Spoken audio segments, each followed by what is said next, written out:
Love y'all the best I ever had. Well, okay. So these next couple weeks are going to be a little hectic because there's a lot of stuff that needs to be done to the Civic to get it ready, because autocross is only 2 weeks away.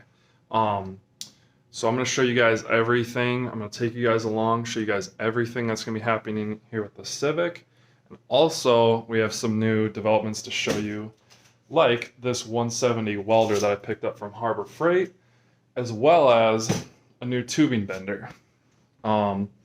So these two pieces are going to be like vital pieces in a lot of what's going to be happening here with the brand soon, and also with the Mustang, not just the Civic.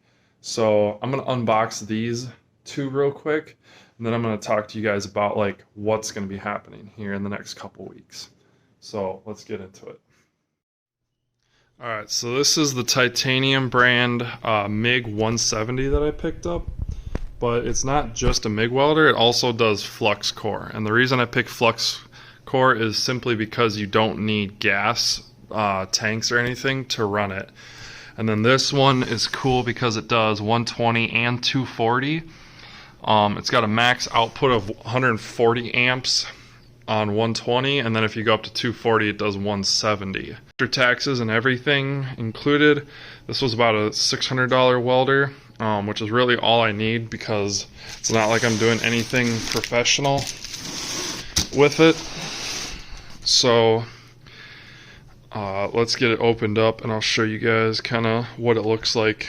Just can't handle it. I was in the wrong wick, burning like candle lit down bad, back inside the cell like damn it, man. What we had was broken. I know I ain't wanna damage it, so I apologize for telling lies, telling you I love.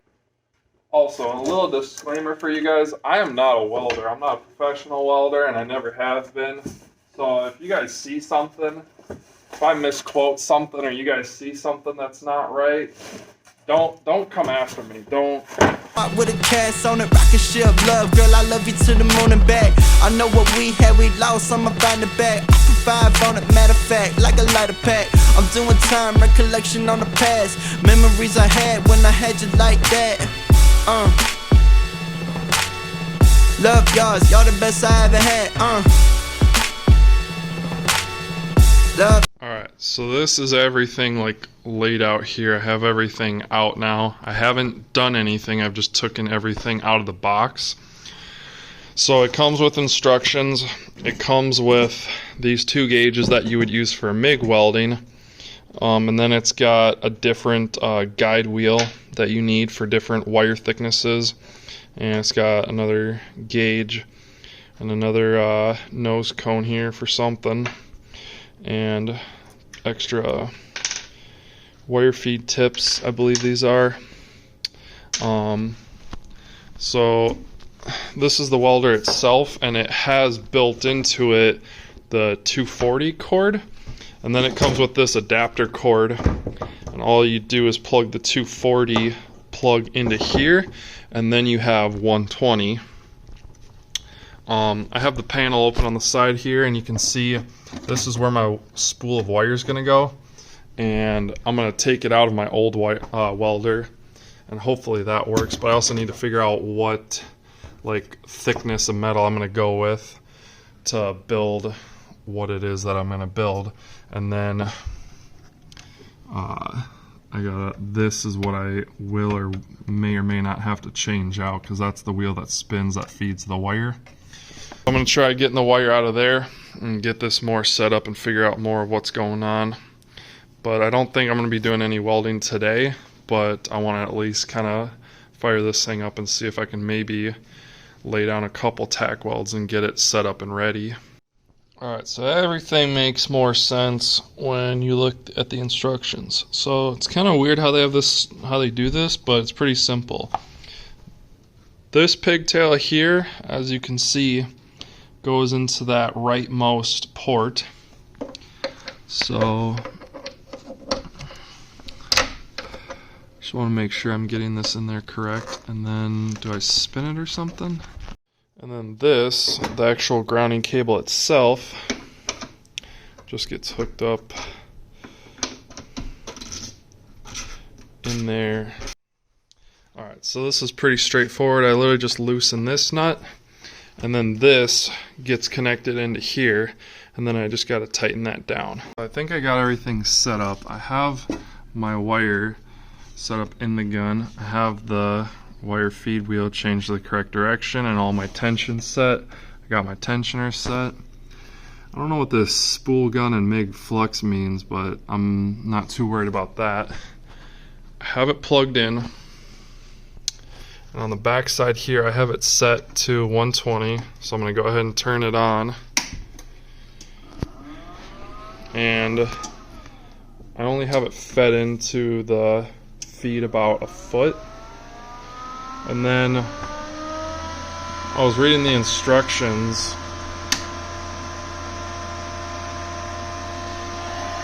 What in the world?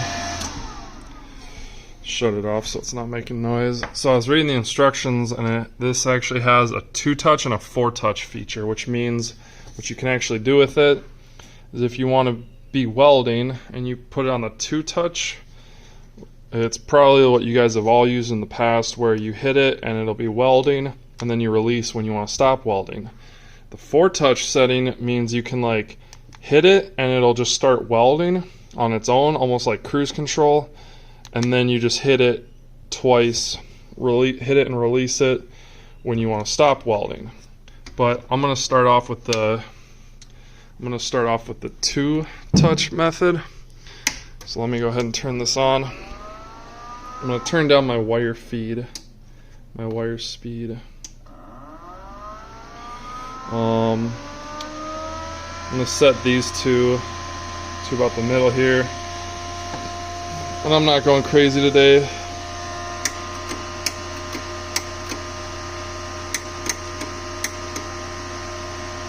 I'm hitting the button and it's not wanting to feed the wire, so I'm not sure what's going on there. Let me try. I don't know if this is too tight. Let me try that.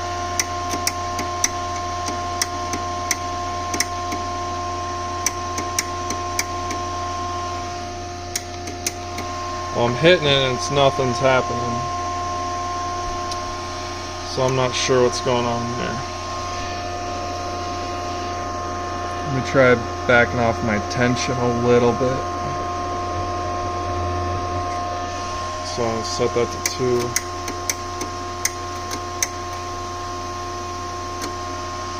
It's going now, but it's having a hard time. And this is barely tight, because it needs to be able to spin.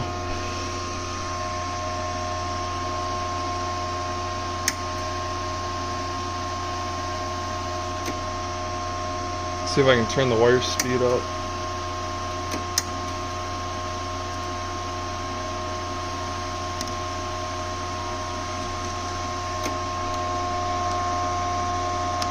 Oh.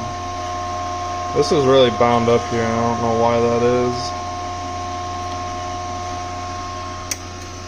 Proud of Adam Eve, didn't want you knowing me, cause I struggle with abandonment. Hard to ride for me, ain't nobody else can handle it. I was in the wrong, wick burning like candle lit. Down bad, back inside the cell like, damn it man, what we had was broken, I know I ain't wanna damage it, so I apologize. I think that's gonna be it for today with this, because this seems to really be bound up and not wanting to unspool, and I'm not sure why.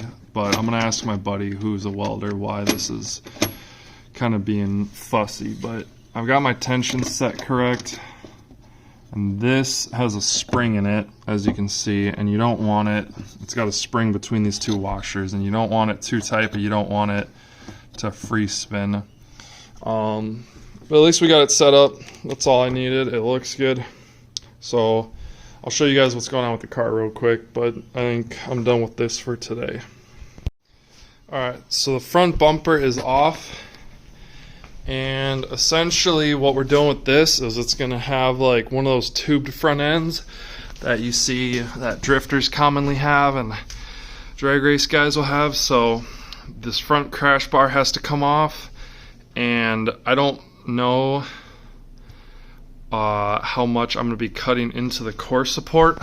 What I might do is just take off the I could just take this off and just have a bash bar that just mounts to where this crash bar bolts, or I could take the headlights out, take the grill out, the radiator, and like, you know, come all the way back into here and basically where this like core support starts, basically cut the whole core support and take all of that off.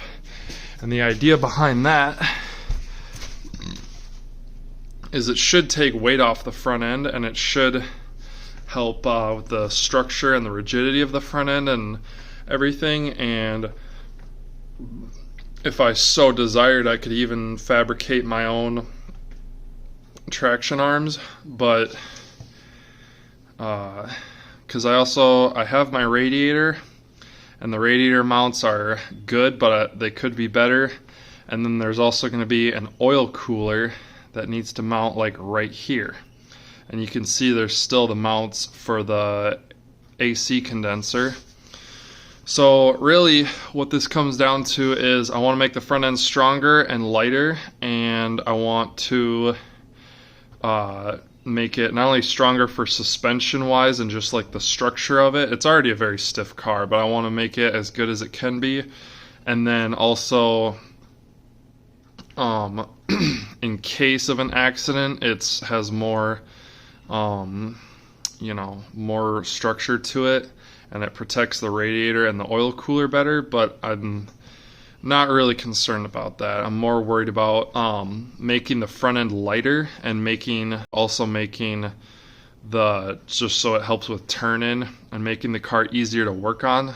It's already very easy to work on, but, and also this is going to be kind of a practice run, because I'm going to be making tubular front ends similar to this for my Fox body, and eventually I would like to put something like that into production for Fox bodies, and maybe even for these cars. Okay, so this wheel liner is out, and I got to rotate the tires, so I took this one off, and I'll jack up that back corner and I'll flip them. I've been really bad about rotating my winter tires, but soon enough here I will have my summer tires, but I still have yet to order those. However, about the front core support here, like I said, either I'm just going to unbolt this crash bar and I'll do something with that, or if I do decide to get into the front of the car, I think what would happen is, it's hard to see down in here, but that's the frame rail right there, and there's a better view of it. So this is the frame rail right here. So I'd probably cut the frame rail right here and box the end of it, and then come out from there with the structure.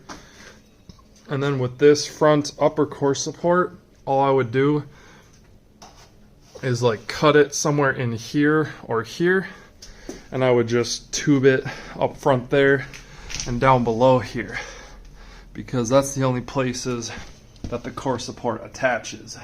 And you have a lot of bulk here, and you have a lot of twisted metal, and it's actually pretty straight, but I would have to come down here with a hoop, and I would have to come across the top here, and whatever else I decide. But so those are like my two options. Let me know what you guys think I should do. I'm leaning towards cutting the whole front end off, but I don't know yet, because then I'm dealing with the alignment of the grill, and I'm dealing with the hood latch being all lined up, and mounting the headlights and making sure those are perfect and square, because those need to be like true. And I need to make sure everything is like structurally sound. That's going to take more time, and it's going to cost more and be more materials. So just replacing the crash bar is an awesome idea, but also tubing the front end also is going to lose some weight, and it's going to make things a lot easier to work on, and I have more room to work with. So tomorrow I'm going to be ripping more into this, and you'll see in the next video. The next video will be a little bit more lengthy, and you guys are going to see kind of more my plans. The oil cooler will be coming later, but for now this is kind of what I need to figure out.